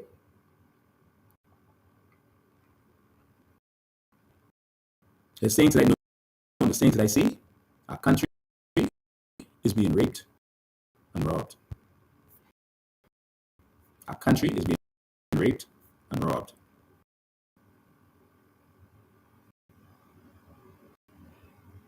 Raped and robbed. All right. Take a couple more questions and then we'll be out of here. Let me see if any more on here. Somebody says we need to set up rallies everywhere to let the people know. Yes, we do. FNM is also afraid of COI. They are more afraid of the COI than the PLP. They're more terrified. And so they're going to attack us. They're going to attack us. All right. So we've been taken advantage of for far too long. Now we're going to take our country back and start prosecuting the head. Of course, we gotta get this right. We're gonna fix this. We're gonna fix this. No Christmas for me. Fighting for Christmas. The Christmas. I can't see the rest of it. Lincoln, thank you for all of your investigative work. This is exactly what Bahamians need. Thank you too. Thank you to all the Bahamians who are standing up and helping to make sure this is happening. All right. Papa really did some wicked deals that didn't benefit the Bahamian people. And he has two puppets lined up. He has Michael Pintard, who's also the puppet of Brent Simonette, also the puppet of Fred Smith. He's everybody's puppet right now. And, but Ingram also has another puppet lined up, and that's in Dwayne Sands, waiting for him to come out. Pintard has not forced Long Island to resign or pressured him to resign because he knows that Dwayne Sands is going to pressure to get that seat. And so if Dwayne Sands get that seat, which will be a sure seat for him where he could win, he knows Dwayne Sands is going to run for leadership of the party. And so that's what they're fighting over now. They are fighting to have more corruption. I'll just leave it at that. All right. How do we get them out of office now? Brave can do. There's a lot of ways we can get them out of office now. The biggest way is if the people hit the streets. If the people have the courage, they hit the streets. But Brave is good at one thing, pacifying people. He knows that Bahamians are passive people, and if they are comfortable, they won't risk their job, their mortgage, etc., to hit the streets. And so, he's giving crumbs. And so that's what they're doing, giving crumbs. And they're bragging about, nonsense that they're doing. Nothing. But they're giving crumbs in the hopes that Bahamians will be pacified enough to say, you know what? We don't need no natural resources money. Oh, that's a bunch of dreams. What we got right now is sure crumbs. And that's what they're doing to us. That's what they're doing. So we got to wake up, we got to stand up, and we got to do what we have to do. All right. We got to continue to stand up and fight these political trolls who are all over social media being paid. Well, they're actually complaining that they're not being paid, but they're still doing what they have to do. I don't understand it. I don't understand what kind of witchcraft that would be. Someone told me that Fred Mitchell's special friend, Ben McKinney, that he put out a voice note, talking about some nonsense about the Privy Council, saying that I didn't apply to the Privy Council. Ben McKinney is a WhatsApp lawyer. I'm going to make this clear. Ben McKinney is a WhatsApp lawyer, and he has zero credibility. And the fact that he is a political prostitute for the Progressive Liberal Party on WhatsApp shows you that he has no credibility. Ben McKinney, if he were a real lawyer, and he's a lawyer who had, he has nothing. And, someone called him Jones a lawyer. I can't go there. But Maria tried to give him some jobs, give him some work to do, just to help him out, because the PLP wasn't doing nothing for him. The PLP still hasn't done anything for him. And he's putting out these voice notes, just repeating whatever Fred Mitchell, because he's Fred Mitchell's special friend, whatever Fred Mitchell tells him to go out there and say. And he's just reading the stuff off and repeating them. But he went out there to say that we didn't file anything before the Privy Council for one business matter they have. If Ben McKinney was a real lawyer, Ben McKinney would know that you don't just go to the Privy Council. You have to apply for leave from the Court of Appeal to go to the Privy Council. And then the Court of Appeal would say, yes, you have leave to go to the Privy Council. Or, no, you don't have leave to go to the Privy Council. And even if they tell you no, you can still go. But first, you have to go to them first. All right? But Ben McKinney isn't a real lawyer. He's technically a real lawyer, but he's not a real lawyer. And you know what I mean by that. And so he's never been to the Privy Council. He doesn't know these things. All right. Marie has tried to help this young man, but he's a nobody, and he keeps letting the PLP use him. Notice all the lawyers in the PLP, they don't do that low life stuff. He actually posted a picture. He literally posted a picture saying that he called the Privy Council. All right, and he showed a picture, and in this picture, it was so funny. Me and some people had a good laugh at that. He showed a picture. Oh, I wish I could have put it on the screen for you. It was so ridiculous. It was entertaining the way it was so ridiculous. He literally posted this picture. Let me see if I can pull this up quick for you to show you how desperate the PLP is. And they're so desperate to find something on me and Maria that they don't even make sense. That they are just in a panic over me and Maria and the COI and what we've been able to accomplish and how we've been able to do it. They don't understand this movement. They think that it's just us. They think that this has something to do with us and our abilities. No, this is bigger than us. And that is what they keep failing to understand. I'm going to put this picture up for you right now. Jesus, Lord. And anyone looking at this for 3 seconds will be able to see exactly, what this clown did. This is entertaining. This is just entertaining. And I love entertainment. But let me put this up here for you. Give me a sec to pull it up. Where is it? I think that's it. Let's pull this up for you. I think it's coming up. Man, someone says they wasting their time. This is what he did. He said he called the Privy Council, right? So right here, if you look carefully at this, he has a call at 2:45, 14:45 is 2:45 for 49 seconds, right? And then at 2:46 for 1 minute, he has another call, right? So obviously he didn't get an answer here.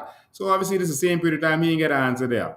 But look what he did. Right after that, you see the time? He went and did a screenshot at 2:48. which means that he only made that call to do a screenshot so we could say he called. All right, to say that he called the Privy Council and this is what he was told and this and that. Look at how stupid this is. You talk to the Privy Council in seconds. That's what you did, and they give you all this information in seconds. These trolls are getting more and more desperate. The PLP is getting desperate. The FNM is getting desperate, but they see changes in the air. And that is why they're trying to have a different voting bloc. But we're going to stand up. And we're going to make this happen, no matter what it is they say they're going to do. Yes, we are, I don't even want to talk about that, but I'm going to take one day and read the actual transcripts from there, and you will see where we don't waste time with that. Listen, we're gonna continue doing what we're doing. We don't have time to waste with this foolishness. We're moving forward. We're going to continue transforming this country and transforming this nation. We told you that they were going to start their attacks. All right, they're going to start their attacks, but we're not going to stand down. All right, it's that we got some work to do, and we're not going to be distracted from that. Right? No one is going to distract us from that. And so they can say whatever they want to say. They can do whatever they want to do. But we're going to fix this corrupt country. We're going to fix this, whether they like it or not. And who think that they can find some people who are looking than me and Marie, or more eloquent than us, or more saved than us, then please tell them to come forward. Tell them come forward. All right? Bahamas needs all the help they can get. Tell them come. But no, these persons have sold their souls. And so they're not willing to stand up. We're going to stand up for this Bahamas and do what we have to do. All right? And so it's that simple. So let's keep doing what we have to do. All right? I think that's it. I think we've covered, as much as we need to cover today. I think that's all we need to cover today. But ladies and gentlemen, 2 days. And then it's time to stand up. The corruption must end. The corruption must end. That's it. All right? So for those who want to run for the COI in the next election, it's time to start coming forward. We have candidates who are still with us, who are ready to go. A lot of candidates who are still with us, and they are ready to go. It's time to hit the highways and the byways. It's time to hit the streets. It's time for the ground game. Troops on the ground. We need your support. We cannot do this without your support. We hear you saying, thank you, thank you, thank you. Keep going, keep going. We can't go unless you help us. Keep going. All right? We cannot keep going unless you help us to keep going. As simple as that. If you want to see this succeed, you have to do what you have to do to make it succeed. This is a movement of all of us, not of me, not of any individuals, of all of us. All right? So thank you so much for tuning in. 2 good days for this corrupt government to explain exactly what has been going on, what they've been up to. 2 good days. That's all we're giving them to this corrupt government. 2 good days. And that's it. Thank you all for tuning in. We appreciate you. We love you. We can't put any music on there because we don't want to get hit by the copyright police. But we just want you to know that we're going to leave you with some videos as we always did. Enjoy your Christmas. For those of you who celebrate Christmas, personally, I do not believe that Jesus was born on the 25th of December. But for those who do, that's on you. I don't. And so for those of you who know the reason for the season, celebrate your reason for the season. I will end with this. Unless you understand the reason for the season, you will not have an abundant life. When you understand the reason for the season, you will not let anyone, politician, boss, loved one, lover, husband or wife, take advantage of you. If you know the reason for this season, if you knew the reason for this season, you would live your best life now in preparation for the next one. If you knew the reason for the season, if you knew the reason for the season, you would do your best to be the best person that you can be. Ladies and gentlemen, the reason for the season is not Santa Claus. The reason for the season is not Frosty the Snowman or the Rudolph the Red-Nosed Reindeer. The reason for the season is not even baby Jesus. The reason for the season is you. You are the reason for the season. The season happened because of you. There's some people who believe that Jesus came as a Christ to sacrifice for us. I'm one of those people who believe that. If that is the case, it wasn't about him. He actually did that for you. Think about this.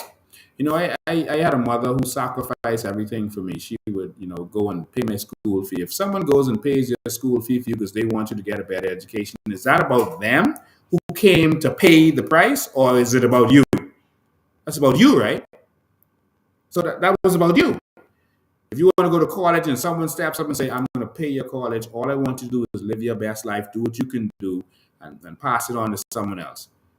That's not about the person who paid the price. It's about you. They did that for you.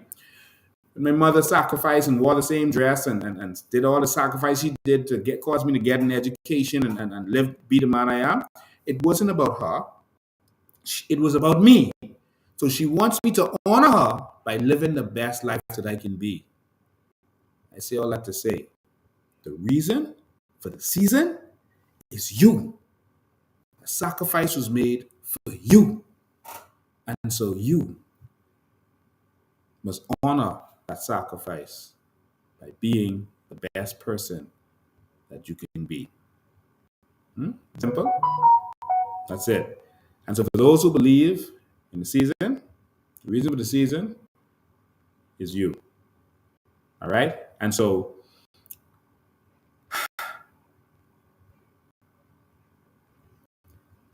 every time the master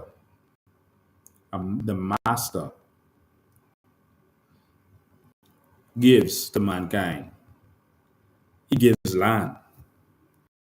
But it isn't just about the land, it's about what's in the land. They always describe what's in the land. In the Garden of Eden, we got land. That's the first thing we got, land. The first thing man got was land. That was the gift to us, land. And then it described what was in the land, the rivers that flowed to the land, and the fruits and the trees and everything else that was in the land. It described the onyx and other material that was there. It described the gold. And it said it was the good gold. The good gold. You gave good gold to people who don't even wear gold yet. But it was a good gold because it was there for them.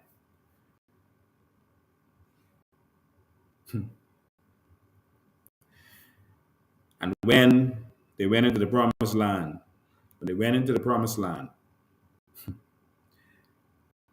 it described the land of milk and honey, etc., etc. It's always about what's in the land. What's in the land is for the people to benefit. That's what it's about. So what's in your land? And who is that for? That's for you.